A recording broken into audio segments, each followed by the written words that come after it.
This is Marianne, and welcome to Bound by Books. And today I have a very special guest with me. She's a friend and a fellow author and all around awesome, awesome woman, Ms. Sherrilyn Kenyon McQueen. So, Hey, sweetie. how are you? Oh, I'm awesome. How are you doing? I'm good. I'm good. And I'm so glad that you joined us today.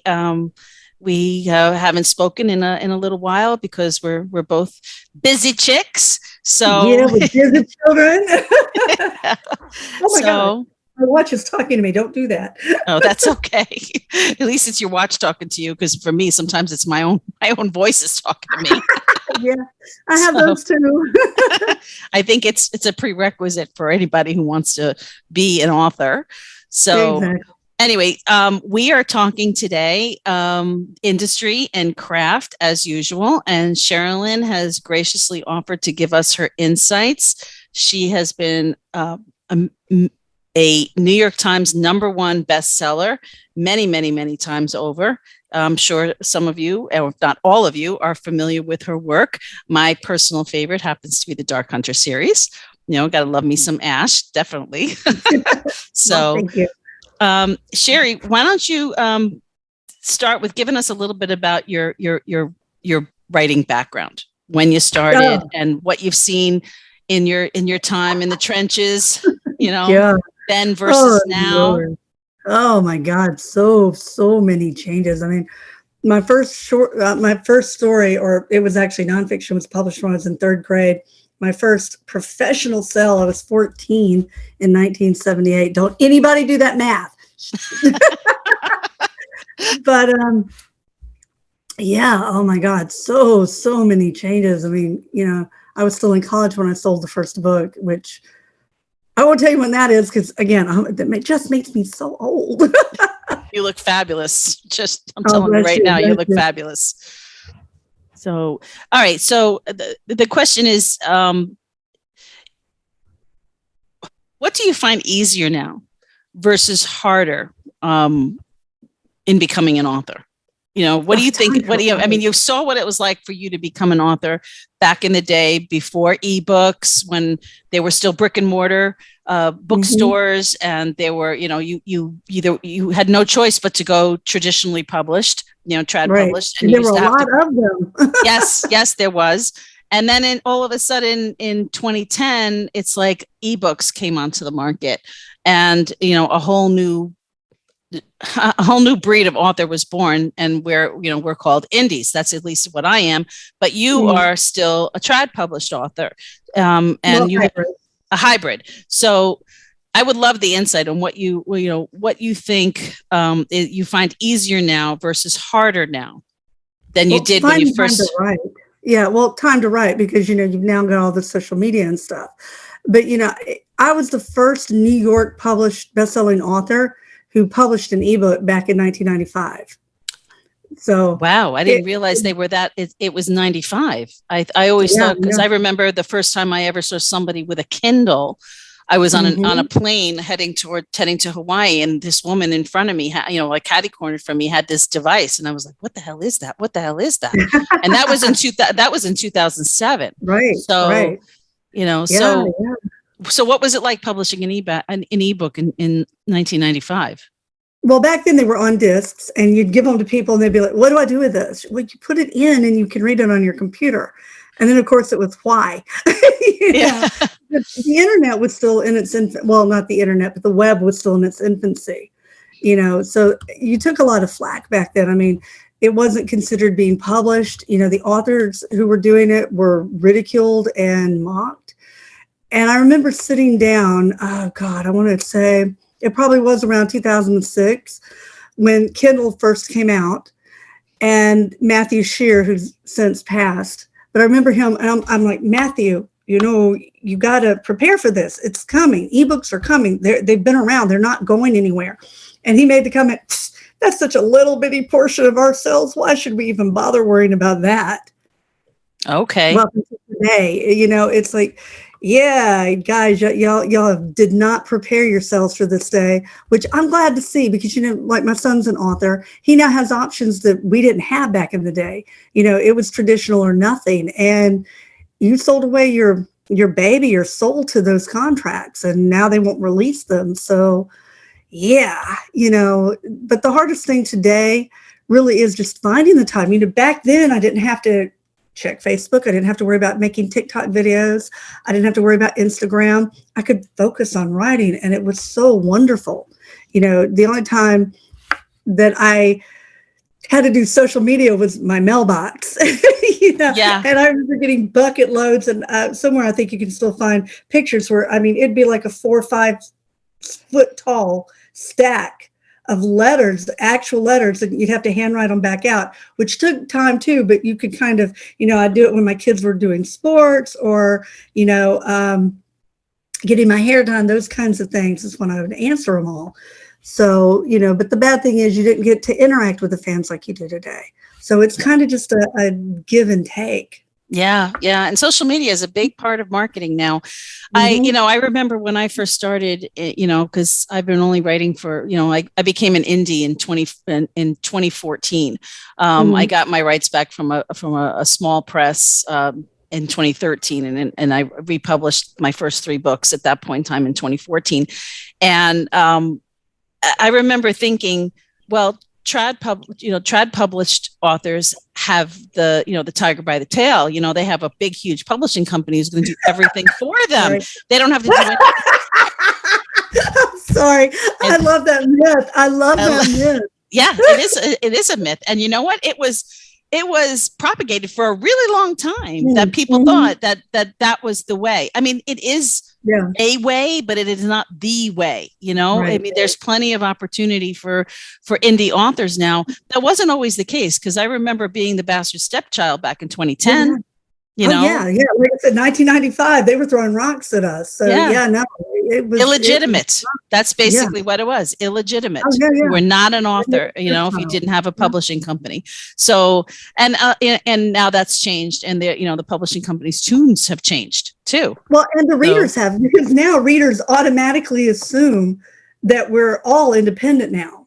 And Carol and I were talking about that when we were down at Books on the Beach. Back in the day, they'd be, why won't your publisher? But now it's, why aren't you? And it's like, I have a contract. I can't do that. If I break the contract, my publisher will legally come after me, and we can't do that. I have to go get that permission now, unless it is my independent works, which is why I'm hybrid, because right. There are some books I can do anything I want to, but if I've got a contract, I am beholden to them for eternity. Because like you said, back in the day, Paradise City, Born of Night, Born of Fire was able to get the rights back. You try that today, their rights to books I've been attempting to get now for almost 20 years, that they're like, no, you can't have them. Even though they're not doing anything with them, they won't release them. No, it's almost like they hold them hostage a little bit. Anyway. So, all right. I have to ask this question. Are you a plotter or a pantser? I am a thorough pantser. Are you? Oh my God, yes. Girl, I have known you forever. I just, wow. I tried to plot once. It was a disaster. Yeah, no, I'd never plot.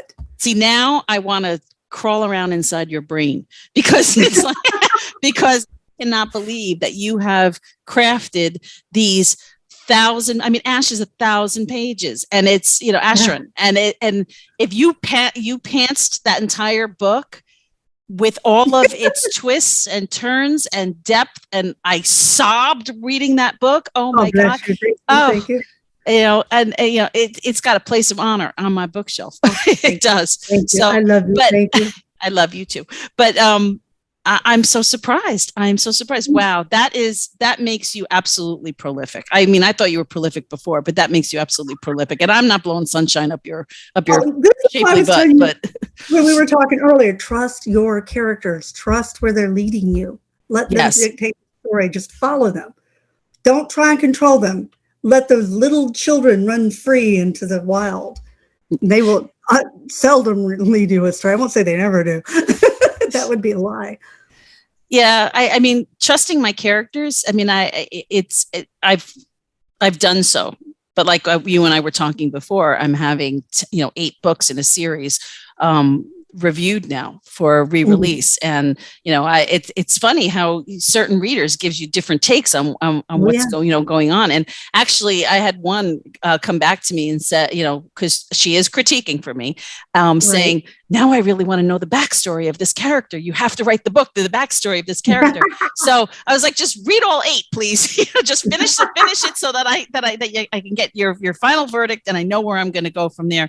But I think I'm gonna have that a plaque made. I'm going to put it on my wall. It says, "Trust your characters," because Exactly.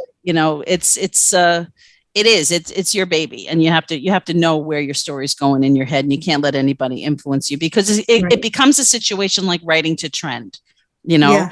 and writing to trend can work, but it never really becomes a passion. It becomes a Yeah. chore at that point in time. Exactly. Yeah, So and it's hard because I mean, we love our readers, and the most gutting thing you can ever tell somebody is, "Well, I didn't like your book."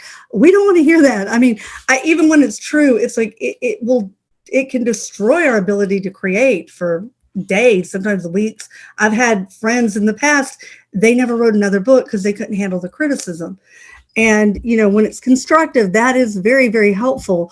But like I was telling you, you have to find the audience, and I'm saying find people who love everything you do, because you do need. There is criticism. I have my beta readers on every book who will heavily criticize me, but at the end of the day, you have to be true to the characters because nobody knows them the way you do, and I agree. I remember early in my career, Kathy Maxwell and I were in a critique group with another writer, and she had handed her book over to a publisher. And they're like, oh, here, make all these changes to it. She's like, oh my God, I'm this close to getting published. So she made all the changes and then sent it back to them. Of course, it had destroyed the book. And Kathy and I are like, when she was doing it, going, don't do this, don't. Like writing to trend, it's what they were trying to do with her. And, we luckily convinced her to change it all back. The next publisher she sent it to published it. And she probably So, had wild success with it, correct? well, yeah, and then she never wrote another book again. Oh, that's too But bad. yeah, but it was a great book. I mean, it was a massive award-winning, best-selling book. So you don't know. I mean, it's hard because, like I said, and the most gutting thing in the world is when somebody doesn't like it, because that is your child, and Yeah, you're like, how do you come back to that? I'm sorry, I'm so sorry. Here, meet Marianne. She's great. seriously. No, not seriously that I'm great. Seriously that you're correct. So, but I am great. No, we wouldn't be friends Mhm. otherwise. So, You are uh, wonderful. um, where do you get your inspiration? I got to ask, because now I just said I wanted to crawl around in your brain, and that makes me sound like a real creeper. And you know me well enough to know that I'm not a creeper. But where do you get your inspiration? I know where I get my inspiration from. It's usually observing people. But Yeah. where does yours come? And nightmares that I have. Oh God, yeah, nightmare. Yeah, but everywhere. I mean, I'm driving back in my little golf cart from getting my hair done, and I had 3 new ideas occur to me, and I don't even know why. I mean, I'm sitting there trying to get back here. I was a little late, but and dodging traffic. And I'm like, oh, wait a minute, and I don't know. I mean, Maddie and I talk about that a lot because he's, Mom, how do I can't. Yeah, you can go for a walk. You know, um, Sometimes thinking in the shower, Oh yeah, which sounds so absolutely. creepy to people who aren't writers, but I mean, you're just going through the routine, brushing your hair, Wow. washing your hair, and suddenly that plot point you've been working for is there because you're not thinking about it. Right. I Then agree. you're running out in a towel with suds, going, "Don't look at me, kids! I'm gonna write this down. Hang on." Yeah. It, I it's keep just a pad weird. next to my bed, because sometimes I'll wake up in the middle of the night. Hmm. Something will Hmm. strike me and I'll have to write it down, because it's like I liken it to when a leaf falls from a tree into a stream, you see it for a little while and then it gets too far away and you can't see it anymore. Those are what those drops of inspiration are like. If you don't catch them when the ripple effect is strong and you can actually see that ripple in the water, it gets too far out and then you lose it. And then you're sitting there going, what the hell was that? That was so good. I know it was so good. And then it's gone. Yeah. It's gone. And it can be random, like I was watching Storm Chasers and the newscaster came on and started talking about hail, HAIL, and my brain went, Hell Chasers. And then I got a whole series based on a weather broadcast. I mean, that's great. That's great. I mean, Hell Chaser. Yeah. I did a last June, I did a 8,000 short, 8,000 word short story for an anthology for, it was Summer Solstice Shenanigans or something. It was an urban fantasy thing. And it had to be an original thing. Couldn't be something you published before, but it could be linked to a series. So I thought to myself, what could I do that was an offshoot of some of my, of my series that would work. And I put together the beginnings of a vampire mafia.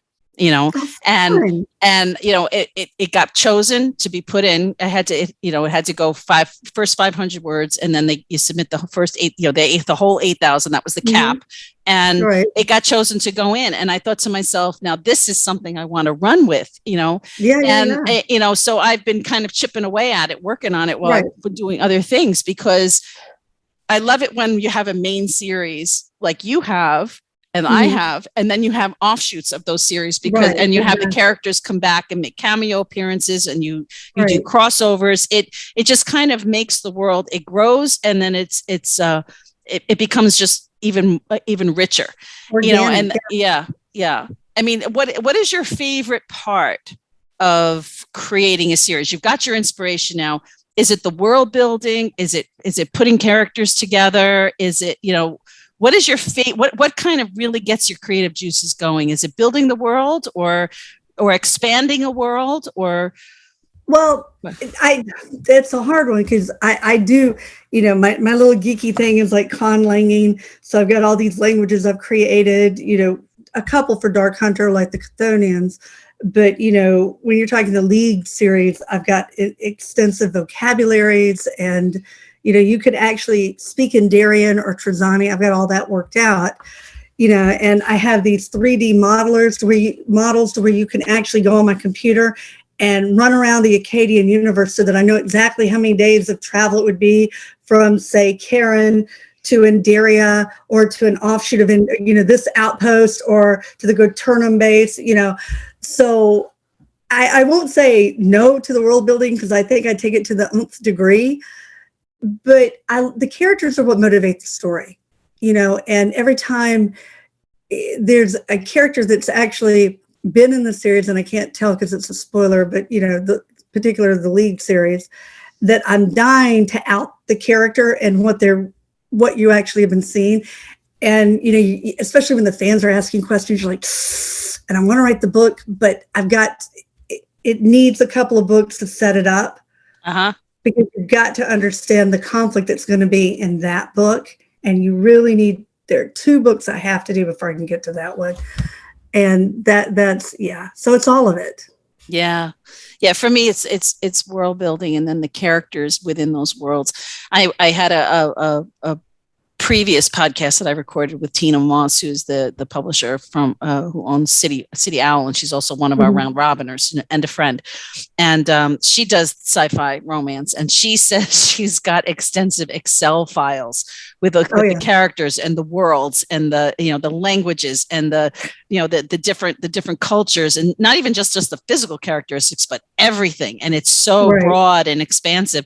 And I thought to myself, and I've got my little vampire world with my shifters. So, Campfire, tell her she needs to take those databases or Excel's worksheets, go to Campfire Writing, because it's an online service that my son actually turned me on to. I wish they'd had it back in the day, because I built my own database 30 years ago that I'm still using and having to update. Because, let's face it, it was a DOS program. Oh, and getting it to work on the current ones. but it is holding 300,000 years of Dark Hunter history. So to try and I've been writing Dark Hunter since 1984, taking all those spreadsheets and putting them on Campfire, a little tedious. And by the time I do that, I could write 3 or 4 books. Yeah. But for those people who don't have, God, I hesitate to say this, 40 years of history they built. Campfire, any project I do going forward, I'm going to be building on it because that's great. They have the best writer's tools I've seen. I'll have to look into that. And for you kiddies out there that don't know what DOS is, it's a very, very primitive computer language. Before we had Windows. Yeah. It's like the equivalent of discovering fire. So anyway, so drum roll. What are you working on now? Oh, what I'm working on now, Ash and Sticks. I know my publisher's like, you're supposed to be finishing up your edits on Xander's book, and it's like, I am, but I'm halfway through Ash and Sticks, and it's actually good for me because having gone back to, I wrote Ash in 2006, and I wrote Sticks 2012, 2011. Being able to go back, it's like there are things now. Oh, I should have included this because. I won't say that I forget things, but yes, we all know writers do. I mean, again, I've been writing Dark Hunter now for 40 years. So there are these tiny little details that sometimes you forget. So I'm really grateful that I went back and did this because it's, just this tiny little kernel where, oh yeah, that will deepen this. So I can't wait to get back on my edits with Xander. Do you ever go back and reread your own work? There are too many. You're talking over 100 books. Do you have a favorite? No, that's like asking me. Well, okay, I can't say this anymore. It's like asking me for my favorite child, but I do have a favorite child now. So the grandbaby wins. Yeah, the grandbabies always win. Thank you. Yeah, my son's like, wait, I think I handed you my replacement. No, of course you didn't. Shh, don't tell him. Yes, he did. Matic 2.0. Exactly. Yeah. So people ask me if I have favorites too. I don't say I have a favorite book. I say I have favorite series. It doesn't mean I love them less, but I have favorite series. So yeah. Do you have what favorite series of yours? Nope. No. If I don't, I wouldn't write them. And things like Dead Man's Cross. I want to do another book, but my publisher's like, no, it was a trilogy, no more. I may eventually do one independent. I haven't decided if I get time, unfortunately. Yeah. When do you know it's time to end a series? I never have, so I don't know. Good. That's good to know. That's good to know. Right? Well, my publisher told me I can't write any more Dead Man's Cross. So, no, I've never. And like I said, even it's still in my head. And it's a continuation of Seawolves, which I would published in the 1990s. They all tie in. So, I mean. But you do take hiatus from certain series to write other ones. Only because, and that's usually contractual. I mean, and now it's time to, but no, the contracts usually dictate what I write and when, sadly. Not the actual book, but the series itself. Because, we need another Dark Hunter book. We need another League book.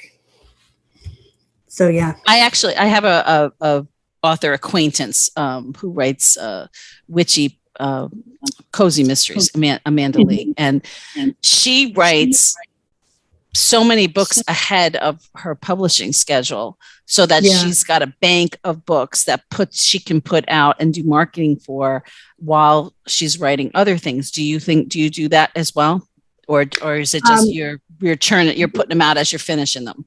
You got to remember, I had a 4-year involuntary hiatus recently where it was longer than that. It was 8 years of a hiatus where, because of one human being, my thoughts were not on the writing and was doing everything they could to destroy the writing.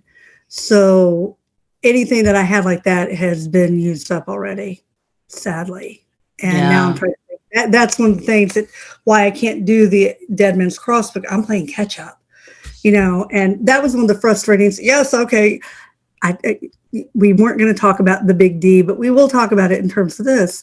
The most frustrating part where I had the idiot judge and the idiot attorneys going, well, why can't you write a book? Well, I don't understand why you can't write a book. Well, when you're being hauled into court every 5 to 10 days, nobody, instead of having to answer 150-page deposition, so how in the world, there's no time to do anything creative. I can't have my brain free. No, and people who are not creatives, when they have, basically a textbooks of do's and don'ts to follow, and they don't understand the creative process and the creative well that gets drained when stress hits you. Yeah. And the kind of stresses that you went through, it's amazing that you have been able to bounce back the way you have, and as strongly as you have. I mean, if you're watching, if you're just listening to us, on Spotify or on Apple, Sherry has her backdrop, and it's a brand new logo, and it says Sherrilyn McQueen. I know I introduced her as Sherrilyn Kenyon McQueen, but that's because she still has books out that are still under, Sherrilyn Kenyon. But our Queen of Shadows is still our Queen of Shadows, even if she is Sherrilyn McQueen. And it's a complete rebrand, phoenix rise from the ashes, and you are to be commended, my love. You are to absolutely be commended. And I don't know many people who could do that, who could come back from such a horrific explosion in your personal life to be able that has bled over into a professional life that has been so magnanimous, so magnificent, and to be able to have the kind of rebirth that you've had. Was the rebrand hard? I mean, I know that that's a trite question, but was the rebranding very hard? Well, personally, I don't think so. I was Kelly McGregor, and I'm, for those who don't know, my career has been like this. It's unfortunately it was never that. In the 90s, I published as Sherrilyn Kenyon, and the market changed. And once the market changes, you, especially back in the 90s when all you had was traditional publishing, my career was basically over. And then when I came back, only because the woman who had been my agent ended up having a job as an editor and took mercy on me. And that was why we did Kelly McGregor, because back then it was the sales accounts don't want them to know you're Sherrilyn Kenyon. Shh. So Kelly McGregor was born. Kelly McGregor, at the time I sold Dark Hunter, was just getting off the ground. And there was actually a fight between my two publishers where the one that had, I was just hitting list. I'd had, as Kelly McGregor, the highest first-time print run for any author at that time, HarperCollins. And so they're like, don't you dare derail what we're building by using Kelly McGregor to write that vampire crap nobody will read. So we had to do a whole Kelly McGregor and Sherrilyn Kenyon were never supposed to meet. And then, once Dark Hunter came out, Kenyon quickly overtook McGregor. So, I mean, I've done the rebranding before. This time my publisher's like, no, we can't do that. People won't be able to find you. It's like, no, I have faith in my readers. They know who I am, but they won't let me rebrand. So, but I am legally a McQueen. I am no longer a Kenyon. I really cringeworthy name now, and it's what it is. But we built the brand. The Sherrilyn Kenyon books are built between me. I'm sorry, I'm watching my son play with his dog out there. He's trying to get the beast back up the stairs. But, it is the brand that I built by myself with my fans. I couldn't have done it alone. Fans are the ones who built this brand. It is ours, and why should we I fought hard, as you particularly know. Yes, I do. To keep every series, every character. I mean, they were threatening to take everything, all my contracts, everything from me. It was a long, hard battle, but I got it. And, so every time I look at Kenyon now, it's bittersweet. It's very bittersweet, but these are my world. This is my writing. And I look at it now like just another pseudonym. But I do have to be careful because now everybody keeps wanting, my IDs are all McQueen. And now they keep trying to book everything under Kenyon. So checking into the hotels are hard. Yeah. Yeah. So now all your readership knows that you are Sherrilyn McQueen. Mm-hmm. So, and this is where I think when we were talking about the easier versus hard back in the day versus now, is that through social media, your fan base has been able to follow this horrific journey with you over the course of the last 4 years. So they know what you've been through. Maybe, not to the point that some of us who are who are part of your friend group would know, but enough to know that you rebranding yourself as Sherrilyn McQueen is something that should be applauded and should be celebrated and should be, looked at as a success. And like I said, a rising from the ash type of a thing. Right. And and it's kind of ironic that Rising from the Ash and Ash and Six is going to be, put out. I mean, I just, I hear Ash and I get the hair on my arms goes up, when you talk about him. Well, you brought up social media. I think you were with me in New York when the other side was calling my fan group. They were on my Facebook account, which is owned by the publisher, insulting my fans and calling me calling me crazy, calling me a hack. My favorite was that I was a plagiarist, but they never said what I was supposedly plagiarized. It's smear campaigns that are, in down and dirty divorces happen. And, I just. It was the attorney. That's what killed me. It was the attorney who was actually doing this, and they were attacking the fans. They were calling the fans all kinds of names.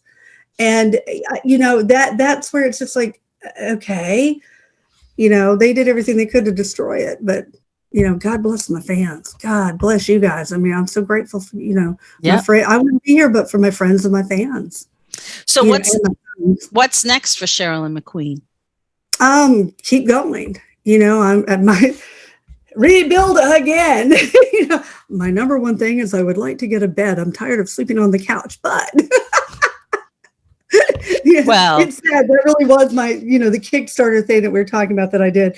My only goal is I want enough money left over I can buy a bed. Sweetie, you just moved. Give yourself a break, So, anyway, anything else you would like to, you want to, words of wisdom or little never get married. That actually has become, my big soapbox thing now, because I was published before I got married. Nobody in all the workshops and everything that we attend, and how many, have you ever heard anybody tell you that in marriage, they own half of whatever you create? Well, prenuptial agreements and those were not that popular. I mean, I'm married 30 years. It wasn't something that, you start with nothing, so there's no reason to have a prenup. Prenups were for people who had trust funds and generational wealth and so forth. They didn't realize that people can attach themselves to things that you build together. So, at that point, who thinks about it? They're not as... You said build together. He never helped. In fact, he was a detriment to my career. There were times I had to write in a closet because he didn't want to look at it. He didn't want to hear about it. He didn't want to know about it. And I think you've heard my keynote speech where long before the divorce, where I talked about having to steal 2 stamps out of his wallet because he literally had forbidden me to do any more submissions. So I built my career in spite of him. And then suddenly I'm told that everything I've ever done, even the stuff before I ever met him, he now owns half of. That is insanity. Yeah. I understand that it's property legally, but the laws need to change, because what I do, and that is you're talking about rebranding your book. As authors, this is my baby. If I'm not pushing this does not sell, with a handful of exception of some authors, but the vast majority, we are that book and that book is us. And if we're not alive to push it, it goes, even you take something like Forever Amber, which was one of the best-selling books of all time when it came out. I can't even remember who wrote it, and I loved it back in the day when I read it. Yeah. The minute you die, you may have a little boost, but then the books are gone forever. Yep. Unless one of the lucky ones like VC Andrews, where your estate hires a ghostwriter, nobody will remember you. And so the whole concept of they own half of all the work you have to put into it is ridiculous, in my opinion. Unfortunately, these are things that people need to. We discussed this at a convention that I had been to last summer. Before my life went up in flames in terms of my writing life went up in flames in terms of selling my house, moving, having to live in an Airbnb for 4 months before my house was ready. Then, coming home and having my dad get really sick and then pass away, and then surgery because of my knee from a car accident. So this year has just been crazy. The fact that I wrote 3 books this year is a lot, considering. Right. But last summer at Orlando Reads Books, they were talking about how you need to get your legal ducks in a row to know. It's almost like you have to have a death plan of who's going to inherit the copyrights, who the beneficiaries are to it, and how you want them to proceed, whether or not you want them to continue, or you want to have or manage them, or if you want them to put out anniversary editions or what have you. You have to have it all delineated out and signed, sealed, and delivered legally in order to protect those copyrights. Absolutely. And also you have to direct people you have to make sure that your links to your accounts and whether it's a publisher or whether it's a KDP account, or if you're still indie but you're wide, all those passwords and how to get into it and so forth. There is a lot to think about other than just putting words on a page and hitting publish. There's a lot to think about. Well, and you talked about prenups, and they're a great idea, especially if you're a writer. However, I have a friend, they threw it out in their divorce. Judge just didn't like it and invalidated the prenup. And what do you do then? I don't know how that's, unless there was a problem with the legality. After what I've been through, are you really going to go there? No, I'm not going to go there. No, it's terrible. The injustice that's done to people every day is horrific. And again, I really think because there is nothing for publishing law that protects authors. They try to compare us to music, and we don't have catalogs like musicians do, and you can't compare apples to, it's not even oranges. They're kind of the same thing. We're talking an apple to a truck. Yeah. The IP attorneys are, I didn't know what an IP attorney was back in the day, but an IP attorney is somebody that all authors, when you get to a certain place in your career, that you need to contact, and you need to figure out what's what in terms of what your rights are. Whether or not, if you're with a publisher, what that entails. And I wouldn't take step 1 to step 2 if you were going to be traditionally published without having an attorney look at your contracts to make sure what you own and what you don't. But again, IP attorneys don't understand publishing, with a handful of exceptions. And that's tragic. Unless you're dealing with somebody out in New York charging you a whole lot of money. The average IP attorney, remember, I was in Nashville. You can't throw a stick without hitting 10 IP attorneys in Nashville. But even though one of the, assholes I dealt with during the divorce, he was on the same floor as, brace yourself, Hachette. Hachette has a whole division in Nashville. He shared an elevator bank. They went left, he went right. And he couldn't even be bothered to take 10 steps to go ask them any questions. Yeah. To understand it. And he was an attorney. So, it's tragic. The music industry can, in some respects, be a kissing cousin to publishing. But at the same time, it's not. Same tree, different branch. Yeah, exactly. Definitely same tree, different branch. Creative. And there are songwriters, but how the songs are licensed and all that completely different. Yeah, completely different. Same thing with film. Same thing with film. Absolutely. So absolutely. But and I wish that our writing organizations would bring in the people to talk to us, to tell us and explain all this to us. I wish I had known it 30 years ago. 40 years ago when I got started, seriously. Do you think that Writing. these are things that should be addressed on industry days at conventions? Because a lot of aspiring authors go to conventions because it gives them face time with readers. It gives them an opportunity to work on, not because branding is not just your book covers and your logo and so forth. You brand yourself as well, and you brand your, I guess, your genre, you know what I mean? You brand yourself within that genre and so forth. Right. So, I mean, talking about the nuts and bolts of publishing and the nuts and bolts of marketing and so forth, do you think that there should be protections discussed? Yeah. Oh, yeah. Don't get me started on bankruptcy and what the bankruptcy court was trying to do with my rights and my contracts and books.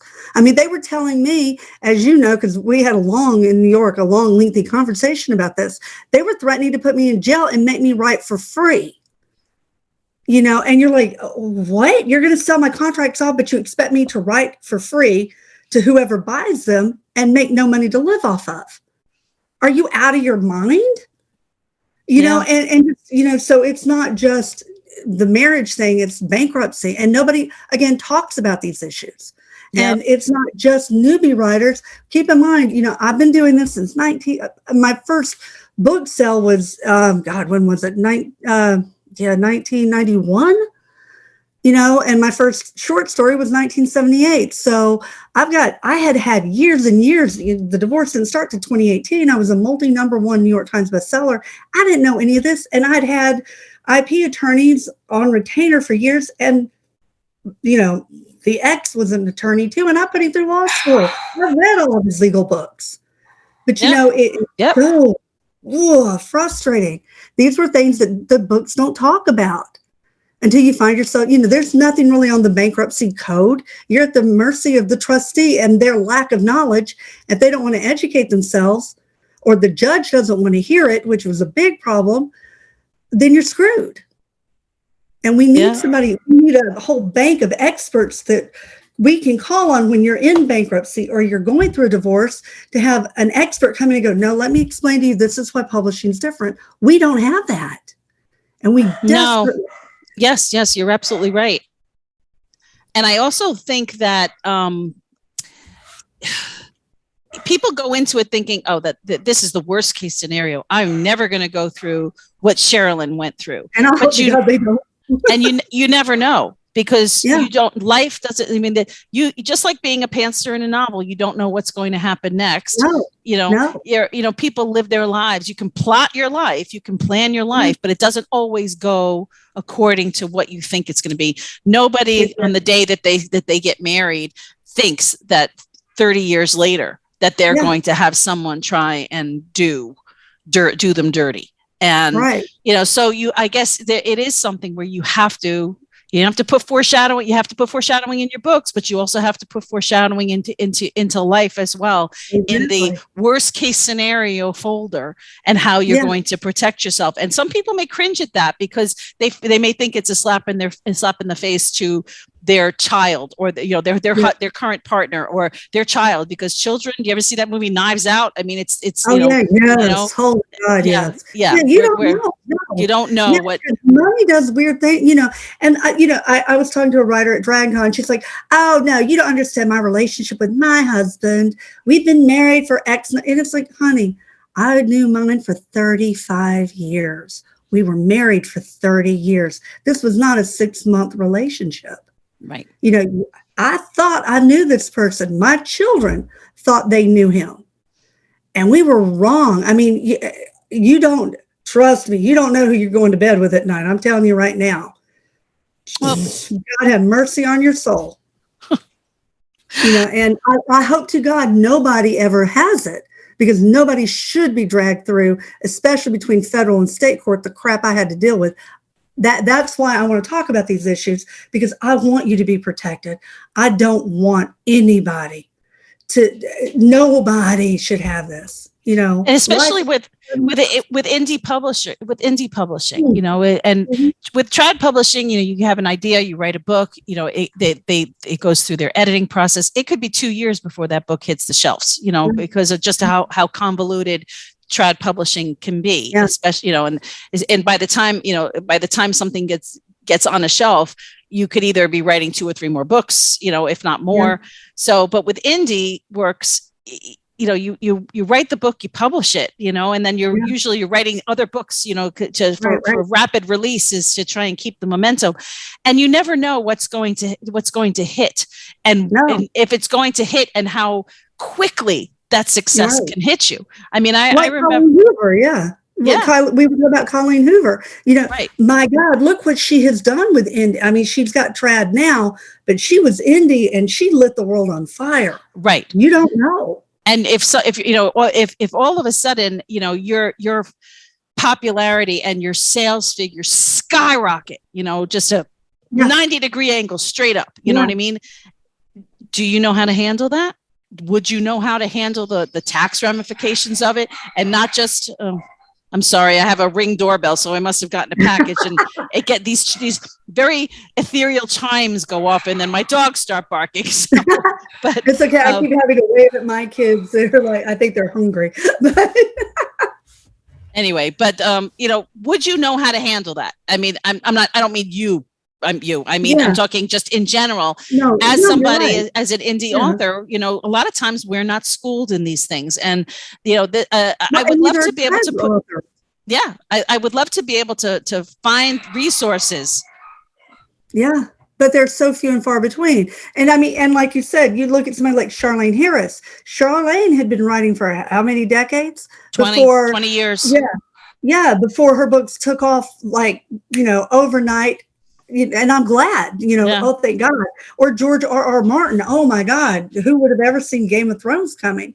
That could be you at any moment, and hopefully it will be. But like you said, you need to be prepared. Kathy Maxwell, God, in the 90s, when we were sitting around her kitchen table, she told me back then the best writing advice I've ever been given, which is sign every contract like you're going to be, well, back then she said John Grisham, but today like J.K. Rowling, because you don't know.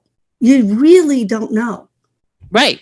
And you have to go into it like this is something that I also, I put out there to, aspiring authors, is that professionalism. I remember you and I standing on line at an event, waiting to go through the buffet line. And I was, and so many people were walking by, and because I was standing with you, they were like all giggly and so forth. But there were people that I knew by name. And you said to me, if you know everybody by name, it's like a home base, but you have to expand to other events, because it means that your readership is starting to stagnate. And, and I have started to do that. I have started to branch out and go to other events and so forth. And I think it's the same thing when you're looking towards social media too, is that, if it's the same core people, like even on your newsletter and so forth, that you need to try and reach more people, put yourself out there more. And for a lot of people who are introverts, because I think you and I are very similar, we're extroverted introverts, we'd rather be home, but we push ourselves to be out, and it's a lot to take in. It's a lot to try and master. And, anyway, I think we're probably well over time. We may have to split this into interview, Sherrilyn Kenyon Part 1 and Part 2. Sherrilyn McQueen. Since we're a little over time, let me add to what you were saying. I mean, that's why I do like DragonCon every year, Comic-Con. There, I have my core events with my core readers, but that's why I always make sure I do at least 2 to 3 different events every, like Books at the Beach. I've never done that before. Right. And it's like, go into those areas. And, there are all the people who know who you are, but then there are ones going, well, I've never read one of your books. What you got? You're like, especially after a 4-year hiatus, people are probably wondering what you've got new, what new tricks you've got up your sleeves. So, I'm so glad to see that you're getting yourself out there again. And I hope DragonCon was a success for you, so. I haven't been anywhere near New York City in a year. So because of everything going on. And, I would, if you ever decide you're going to come up and do New York Comic Con again, I will be there. So I'm hoping, and you need to come down. We're doing Books and Barbecue next October, not this October, but in 2023. You need to come down here. It's going to be amazing. We're going to talk books. We're going to meet readers, and we're going to have barbecue. Wow. Delicious barbecue. You need to come to that. Well, if you give me the info, I will definitely look into it. So, and Dragon Con, and you're welcome at my booth anytime. Thank you, honey. I appreciate that. Well, this is Marianne Maria, and with the absolutely lovely and prolific, wonderful Sherrilyn McQueen. And catch us next time on Bound by Books, and happy reading and happy writing. Bye.